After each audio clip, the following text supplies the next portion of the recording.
Hello everyone, कैसे हो आप लोग। कहीं आपकी प्रॉब्लम भी तो ये नहीं कि बेटी की एज हो रही है और बेटी की शादी नहीं हो पा रही है, या बेटी को पढ़ाई के लिए कहीं बाहर जाना है तो वो बाहर नहीं जा पा रही, या उसको जॉब के लिए कहीं बाहर जाना है तो वो बाहर नहीं जा पा रही। सबसे जो प्रॉब्लम्स एक मम्मी पापा की होती है वो ये होती है कि बेटी के कैरियर के बारे में और बेटी की शादी के बारे में। तो अगर आपकी बेटी की ये एज हो चुकी है जिससे कि उसको उसकी शादी के मतलब शादी होने का टाइम हो गया या उसकी कैरियर बनाने का टाइम हो गया, तो पहले तो आप सबसे पहले उसकी कुंडली दिखवा लें, या मतलब एक बार दिखवा लें कि उसकी मतलब ऐसा तो नहीं कि काल छपी हो गया कि शादी लेट ही होनी है, तो एक अलग ही बात हो गई। अगर ऐसा कोई भी कारण नहीं बनता कि बेटी की शादी लेट हो रही है और पंडित लोग आपसे कहते हैं कि नहीं इसकी शादी तो हो जानी चाहिए, तो एक बार आप अपने घर का वास्तु चेक करें।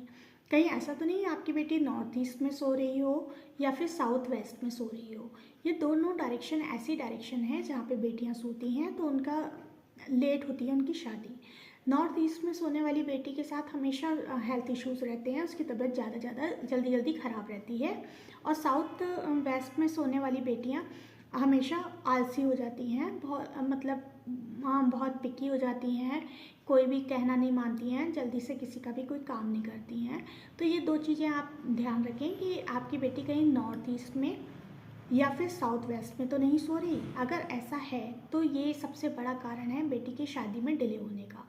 और आप तुरंत ही उसका रूम शिफ्ट करें। तो उसका रूम आप कहाँ शिफ्ट करेंगे? उसका रूम आपको करना है नॉर्थ वेस्ट में और साउथ ईस्ट में। दो डायरेक्शन एक ऐसी डायरेक्शन है जहाँ पे कि आप अगर बेटी का रूम शिफ्ट करते हैं तो आप देखिएगा उसकी शादी के और उसके कैरियर के योग बहुत जल्दी बनते हैं।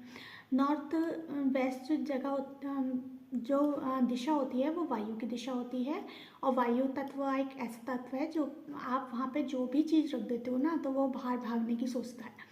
तो अगर आप नॉर्थ वेस्ट में बेटी का रूम बना देते हो या बेटी वहाँ पे सोने लगती है तो उसके बहुत जल्दी ही शादी के योग बनते हैं, या फिर बाहर कहीं उससे जॉब के लिए जाना है तो उसके ऑफर्स आने लगते हैं।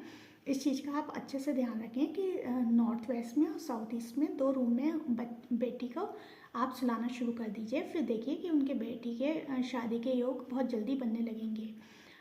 दूसरा यह है कि कभी भी 18 साल की बेटी को मतलब 18 साल से अगर छोटी बेटी है जिसको भी कि अब ये शादी नहीं करनी है, उसको आपको कैरियर बनवाना है, तो आप उस इन रूमों में ना सुलवाएं।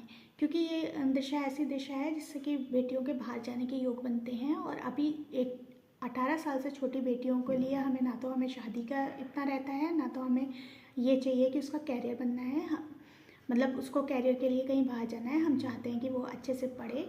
तो उस टाइम के लिए आप ये डायरेक्शन से अपने बेटी को बचाएं, 18 साल से छोटी बेटी को।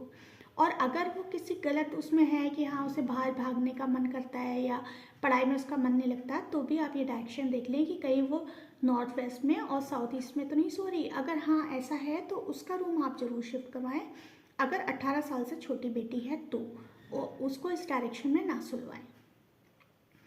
तो आशा करती हूँ आपको मेरी ये जानकारियाँ अच्छी लगती होंगी। और अगर आपका और भी कोई टॉपिक ऐसा हो जिसके बारे में आप जानना चाहते हो कि एज पर वास्तु आपको किस डायरेक्शन में क्या करना चाहिए, तो आप मुझसे कमेंट के थ्रू कनेक्ट होके आप मुझसे अपने क्वेश्चन पूछ सकते हैं। अगर मैं को कोशिश करूँगी कि मैं आपके क्वेश्चनों का रिप्लाई दे पाऊँ।